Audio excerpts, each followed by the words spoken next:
We're now joined by our friends here at LaTour Asset Management, Jim Margraf, Josh LaTour. Gentlemen, thanks for joining us today. Great to be here, Daniel. So this is actually kind of a somber, I got to start a little somber. There's a question that we ended up getting, and it's, I had a loved one pass away at the end of December. What happens to their Social Security? Now, Jim, what can you share on behalf of this question? So basically, when someone passes, their Social Security is going to stop. Okay, the funeral is going to notify the administration, Social Security Administration, right? So now, if that loved one that passed was a spouse, the surviving spouse will receive, they'll have to file for it, but they can receive a $255 death benefit. And then something else, if that spouse that passed had the higher benefit of the two, the surviving spouse can file for that survivor benefit. You can't collect both benefits, but they can at least file and receive the higher benefit, which can benefit them for the rest of their life. So that's something that we can help with. Now, speaking of helping with that, Josh, what can you share in terms of getting the ball rolling in terms of the steps? Because there are a lot of steps, I'm assuming, with the situation like this.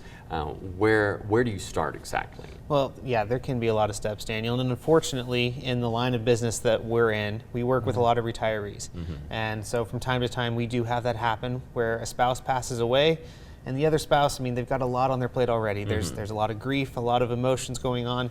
And so we're here to kind of step in that gap and help take away some of that financial stress and give them some guidance, not only in Social Security, because that is a very important area to give guidance in, because there's a lot to decide whether or not you're going to be taking a survivor benefit, whether or not your benefit's going to be the better one to take, and the combination of times when you do that, but also just with their general finances, making sure everything is set in order so that things continue on smoothly throughout their retirement while they're dealing with the loss of a loved one.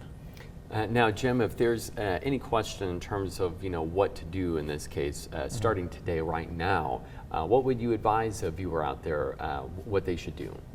Well, if the spouse has recently passed, then we're available to ask questions. Right. So because it is a very stressful time, so you do need someone that can help you out in a way that where they're looking to help you out in your best interest. So, and someone that's knowledgeable about Social Security. It's a big help. And we've had a number of people ask us for help with that. And so, just want people to know we are here. Well, Jim, Josh, thank you both so much. Thanks, Daniel. And again, if you want more information, you can find it on your screen right now, and also how you can contact LaTour Asset Management today.